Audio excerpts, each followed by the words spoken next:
Hello. Today in differential equations, we're going to discuss the analytic technique of separation of variables.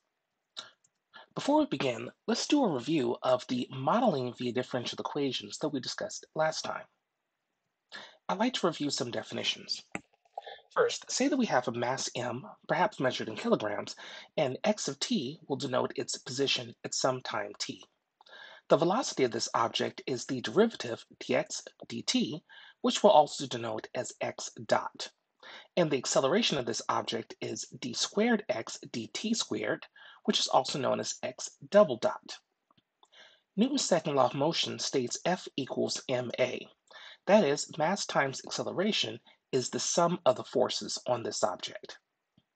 We also discussed Newton's law of gravitational attraction. This says that if we have a binary system, that is a system consisting of two objects which are attracted to each other by gravity, then the force felt by them is proportional to the product of their masses and inversely proportional to the square of the distance between them. Another way to say this is that the force felt is equal to negative g times capital M times lowercase m divided by r squared.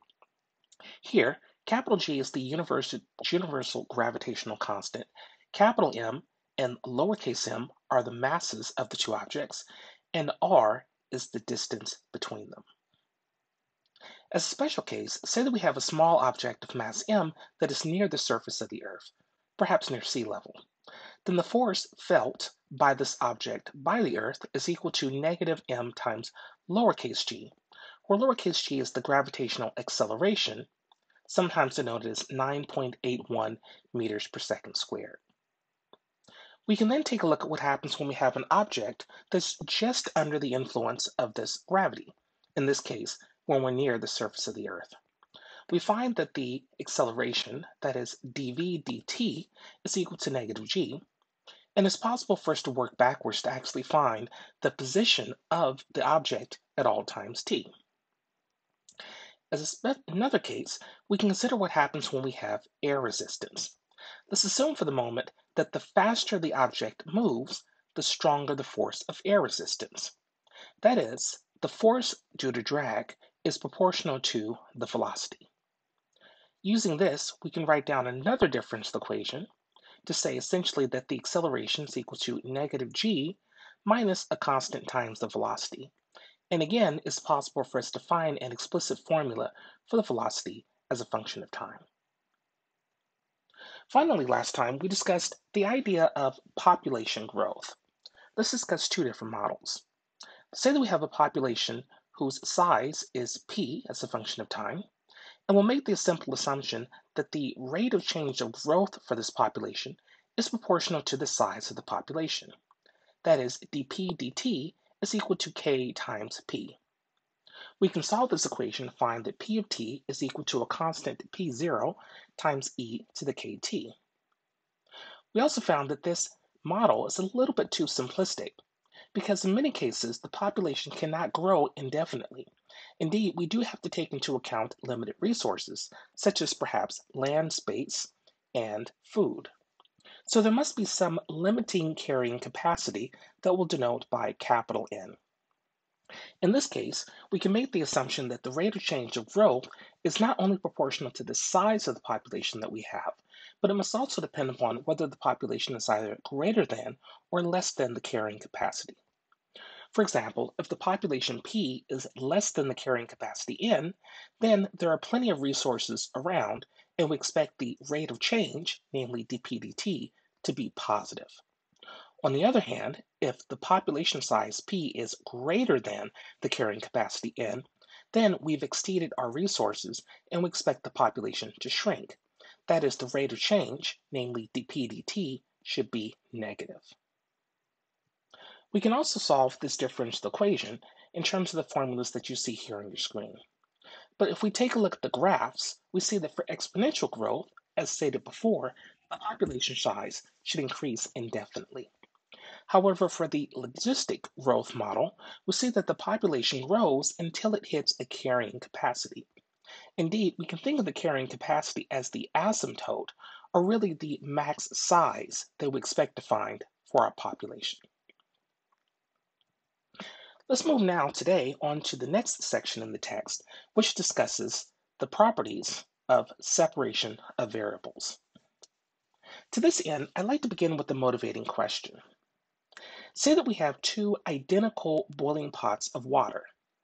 We'll remove them from the stove at the same time.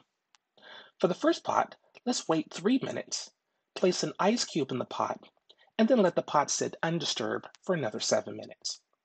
For the second pot, we'll immediately place an ice cube in the pot and then let the pot sit undisturbed for 10 minutes. At the end of this 10 minutes, which of these two pots is cooler? Well, this motivating question is actually inspired by an article that appeared in the Mathematics magazine back in 2013. We're going to discuss the properties here of this problem by the end of the class today. So, how do we find the solution to such a question?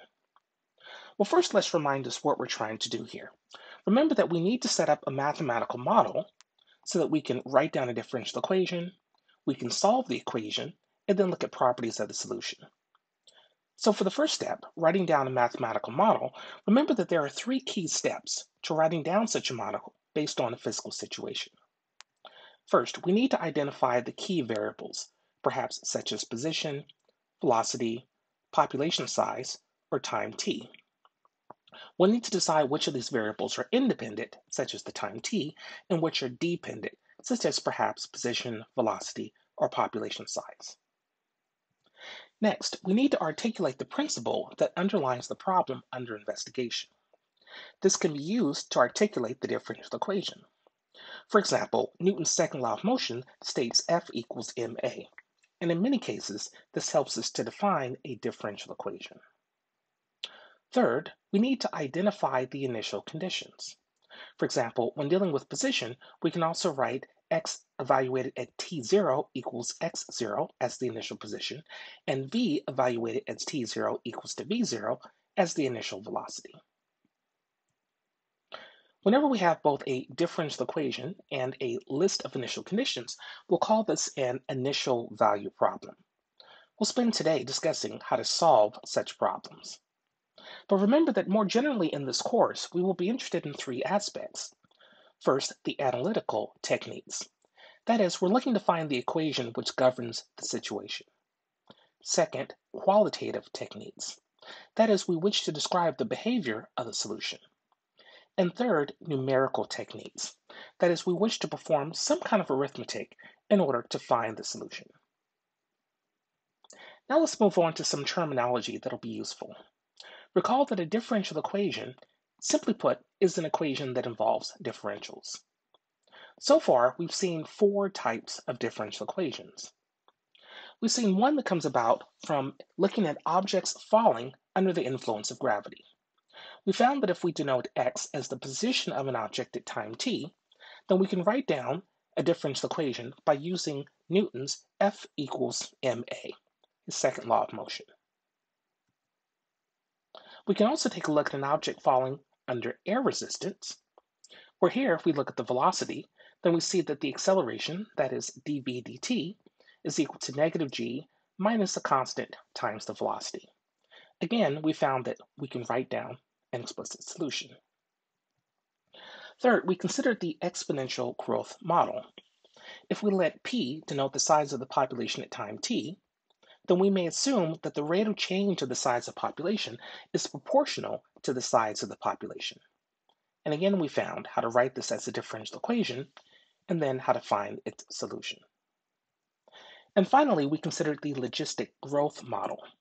Here we had to modify the exponential growth model by introducing the idea of a carrying capacity n. We were able to write down a differential equation and then also write down solutions. Let's continue with some definitions here. Let's say that y is a differentiable function of time. We'll say that dy dt, that is y prime, is the derivative of y, and the quantities dy and dt we will call differentials. So yes, a derivative is simply put the ratio of two differentials. We'll say that a first order differential equation is an expression of the form dy dt equals f of t comma y for some function f of two variables. In this differential equation, we will call t an independent variable and y a dependent variable. Any function y which satisfies this equation, that is y prime equals f of t, comma, y of t, is said to be a solution to the first order differential equation. In this course, recall that we always have three goals. First, we want to present some analytical techniques. That is, we'd like to exhibit some first order equations which govern a physical situation. Second, we'd like to present some qualitative techniques.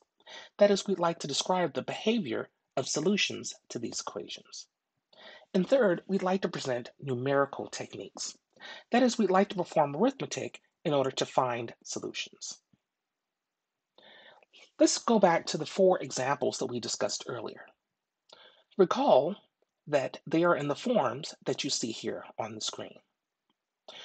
If you look at them, you see that they are all very similar in form.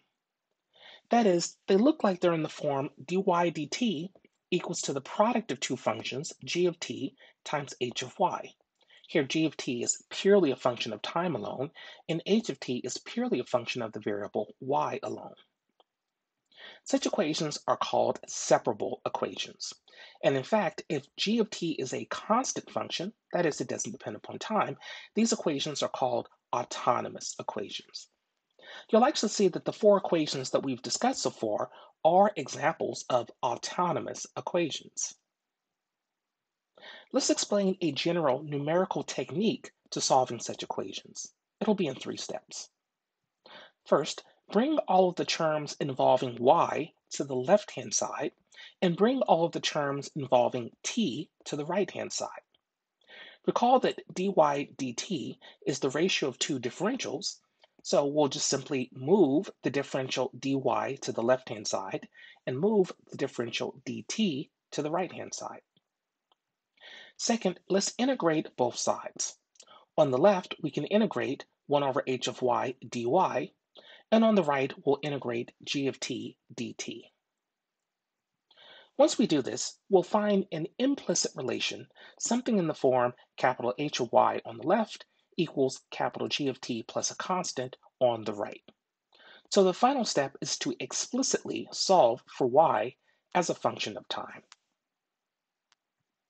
Let's see a few examples of these three steps in practice. First, our claim is that the unique solution v of t to the differential equation corresponding to objects falling with air resistance is what you see here on the screen. To explain why, let's first write the differential equation dv dt equals negative g minus gamma over m times v. Let's factor the right-hand side of this equation just to make it a little bit easier to work with. Here we've factored out on the right-hand side negative gamma over m. Let's divide both sides so that on the left-hand side we have terms only involving v. That is 1 over v plus mg over gamma times dv equals negative gamma over m times dt. Now let's integrate both sides. And remember that if we integrate 1 over v, let's say, then we must get log of the absolute value of v. So on the left-hand side, we have the log of the absolute value, v plus mg over gamma, has to equal, on the right-hand side, negative gamma over n times t plus a constant c. Since we have an implicit expression involving v and t, we need to explicitly solve for v. So let's undo a few steps here. We can exponentiate both sides to undo the logarithm, and then we can stare at what's inside the absolute value to see that we have a plus or minus. So looking at the right-hand side, we can combine a few constants together, and let's find a new constant, c1, to be plus or minus e to the previous constant, c. This gives us that v plus mg over gamma on the left-hand side equals c1 times e to the negative gamma over n times t on the right-hand side. Finally, we can solve for v of t by simply subtracting mg over gamma from both sides. For the final step, since we're dealing with an initial value problem, if we'd like to have v of 0 equals v naught as the initial value, then we can solve for our constant c1 to find that this constant is v0 plus mg over gamma. Substituting this back into our expression, we then find the proposition as stated at the top of the screen. Let's consider another example. Let's consider the differential equation that we found from the logistic growth model. We'll start with the differential equation on the left-hand side of the screen, and let's simply factor the right-hand side of this equation slightly so that we have n minus p times p divided by n. Now let's bring all of the p terms over to the left-hand side, and here we'll do a trick. We'll perform what's called a partial fraction expansion so that we can express n over n minus p times p in terms of 1 over p minus 1 over p minus n. Again, this is what's called a partial fraction expansion. Now we can integrate both sides, and we realize that 1 over p integrates to the log of the absolute value of p, and 1 over p minus n integrates to the log of the absolute value of p minus n. We can exponentiate to undo the logarithms, and we realize that p over p minus n equals a new constant c1 times e to the kt, pretty much very similar to the previous steps. And finally, we can solve for p in terms of the constant c1, our carrying capacity capital N, and our exponential e to the negative kt. Finally, since we have an initial value problem, we'd like to have p of 0 equals p naught. So this allows us to say that our constant c1 must be p naught over p naught minus n. Substituting in this expression for the constant, we then find the function that we've originally claimed in the proposition. Now that we've seen these examples and some numerical techniques on how to solve the differential equations, what about the pots of water that we began today's lesson with? Well, let me remind you of the motivating question. Say that we have two identical boiling pots of water, and we remove them from the stove at the same time. For the first pot, we'll denote it by A. We wait for T0 equals 3 minutes. Place an ice cube in the pot, and then let the pot sit undisturbed for another 7 minutes. For the second pot, which we'll denote by B, we immediately place an ice cube in the pot and then let the pot sit undisturbed for another 10 minutes. At the end of 10 minutes, the question is which pot is cooler, the one labeled A or the one labeled B? Well, first, we need to write down a mathematical model that allows us to first figure out what really are the temperatures of these pots. Newton's law of cooling goes as follows. Say that T is the temperature of an object at some time. If this object sits in a room with an ambient temperature, T0, if you will think of room temperature, then the rate of cooling is proportional to the difference between the current temperature and the ambient temperature. Mathematically, what we're saying is that the rate of change, namely dt with respect to time, is proportional to T minus the ambient temperature, T infinity. This really means that dt is equal to negative k times T minus T infinity. The way you can see this is as follows. If the temperature T is greater than the ambient temperature, then we expect there to be cooling. That is, the rate of change must be negative. On the other hand, if the temperature, capital T, is less than T infinity, then we expect things to warm. That is, the derivative, d capital T by d lowercase t, should be positive. But now we have a separable equation, and so we can use the techniques from above to find an explicit formula for the temperature, capital T. Here on your screen, you can see a graph of the solution. The blue line denotes the temperature, capital T, as a function of time. The beige dotted line tells us the ambient temperature, T infinity. As you can see, the temperature, capital T, does approach and get very close to the ambient temperature, T infinity. Now let's go ahead and try to answer the motivating question. First, say that we have a liquid, this could be our pot, that has volume capital V sitting at a temperature capital T at some time lowercase t. If the ambient temperature is T infinity, then we can write an explicit formula for the temperature as a function of time, as you see here on your screen. Now, let's say at time T0, we mix in a liquid of some small volume lowercase v, which is at a temperature capital M, which is less than the ambient temperature. If you will, think of an ice cube now that we'd like to add to this pot of boiling water. At lowercase t time equals T0, this new mixture now has volume capital V plus lowercase v. And the temperature must be a weighted average of the temperatures of the two that we're mixing. That is, we have to take a look at the temperature of the pot at time T0, so be capital T at T0, and we have to take a look at the temperature of the ice cube. This will be capital M. The weighted average comes from the fact that we have a certain amount of volume from the pot and a certain amount of volume from the ice cube. This new temperature we will denote by capital A0.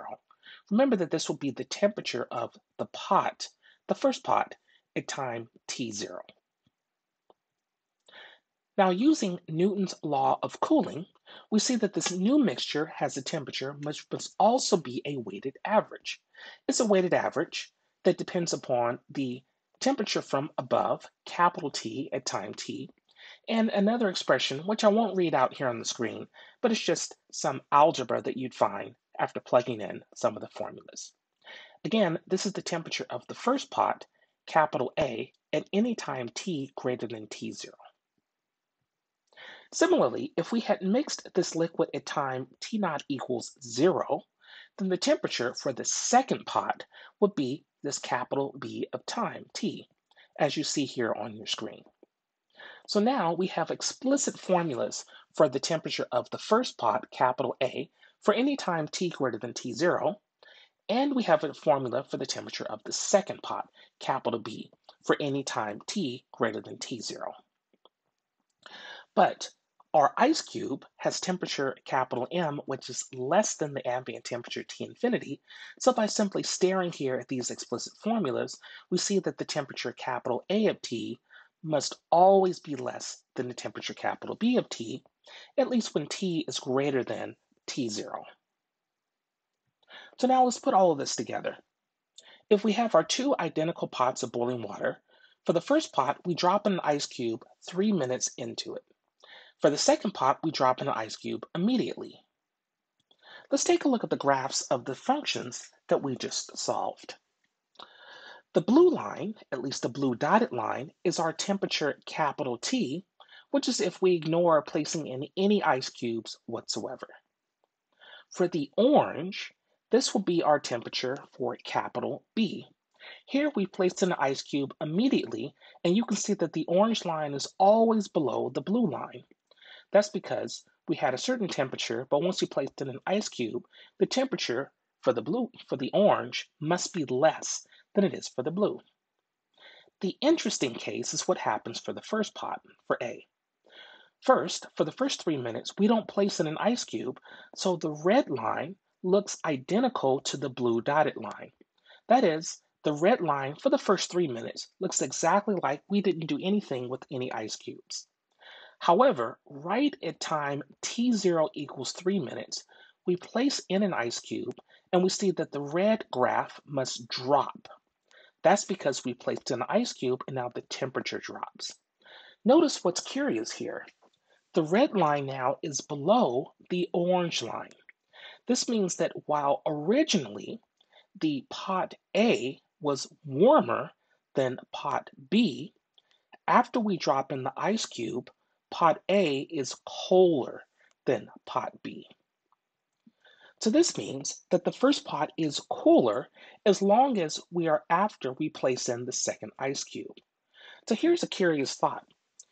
Whenever you have two pots of boiling water, if you immediately drop in ice cubes, yes, this will cool down the pot. But if you wait as long as you can and then drop in the ice cubes, this will actually make the boiling pot much cooler. Thanks very much for watching.